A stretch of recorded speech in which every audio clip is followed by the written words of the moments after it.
আমার ব্যাপারেও সেখানে বিভিন্ন ধরনের প্রোপাগান্ডা করা হয়েছে এবং বাংলাদেশের জনগণের ব্যাপারে বিভিন্ন ধরনের প্রোপাগান্ডা সেখানে হয়েছে।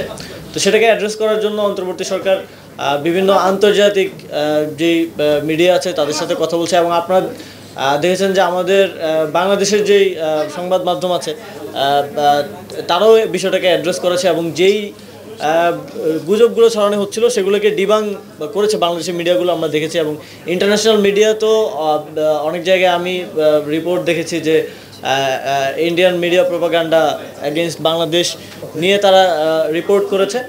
তো এই বিষয়টা এখন খুব স্পষ্ট ইন্টারন্যাশনালি যে বাংলাদেশকে নিয়ে সংখ্যালঘু সহ বিভিন্ন বিষয় নিয়ে যে প্রোপাগান্ডা করা হয়েছে, প্রোপাগান্ডা যে করা হয়েছে এটা ইন্টারন্যাশনালি ন্যাশনালি খুব স্পষ্ট একটা বিষয়। এবং এটা নিয়ে এখন আমি ভারতীয় কয়েকটা গণমাধ্যমেও এই পরিবর্তনটা দেখতে পেয়েছি যে তারাও এটাকে অ্যাড্রেস করছে যে প্রোপাগান্ডা হয়েছে। তো প্রথম তো এই অ্যাড্রেস করাটা গুরুত্বপূর্ণ ছিল। এটা হওয়ার ফলে পরবর্তীতে যখন আমরা কোনো কিছু দেখে বিবেচনা করব বা আন্তর্জাতিক সম্প্রদায়গুলো বিবেচনা করবে কোনো মিডিয়া নিউজ দেখে, তখন তারা আসলে সঠিকভাবে বিবেচনাটা করতে পারবে যে আসলে ক্রিটিক্যালি বিবেচনা করতে পারবে যে এটা কি ফ্যাক্ট কিনা। তো এটা মনে হয় যে একটা গুড ডেভেলপমেন্ট এবার হয়েছে।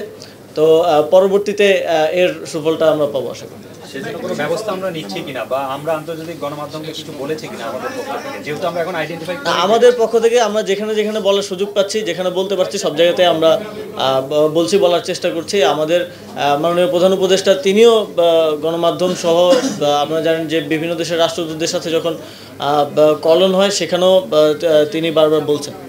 আচ্ছা, ওদের যে সংসদ কালকে পররাষ্ট্র সচিব তাদের সংসদীয় কমিটিতে ব্রিফ করেছে, সেখানে বলেছে আপনার যে শেখ হাসিনা যেখানে কথা বলছে এটা বিষয়ে তারা এটা করা ঠিক নেই, এটা বলেছে। এই বিষয়ে আপনাদের মন্তব্য? এটা বারবারই প্রথম থেকে আমরা বলে আসছি এবং পররাষ্ট্র সচিব যখন বাংলাদেশে এসেছেন তখনও বাংলাদেশের পক্ষ থেকে এটা বলা হয়েছে যে একজন গণহত্যাকারী ফ্যাসিস্ট, যার আসলে এই মুহূর্তে বিচার হওয়ার কথা, যার এখন কারান্তরীণ থাকার কথা, তিনি ভারতে অবস্থান করছেন এবং সেখান থেকে বিভিন্ন কর্মসূচি, বিভিন্ন বক্তব্য, বিদ্বেষমূলক বক্তব্য তিনি দিয়ে যাচ্ছেন। এই বিষয়টাকে বাংলাদেশের পক্ষ থেকে ভারতের পররাষ্ট্র সচিবকে বলা হয়েছে এবং তিনি সেটা ভারতে উত্থাপন করেছেন। আমরা আশা করি যে এই ধরনের কোনো বিদ্বেষমূলক বক্তব্য প্রচারে ভারত তাকে বাধা দেবে এবং যথাসময়ে বাংলাদেশের সাথে ভারতের যে বন্দি বিনিময় ট্রিটি আছে সেই ট্রিটি অনুযায়ী তাকে বাংলাদেশে ফেরত দেওয়া হবে।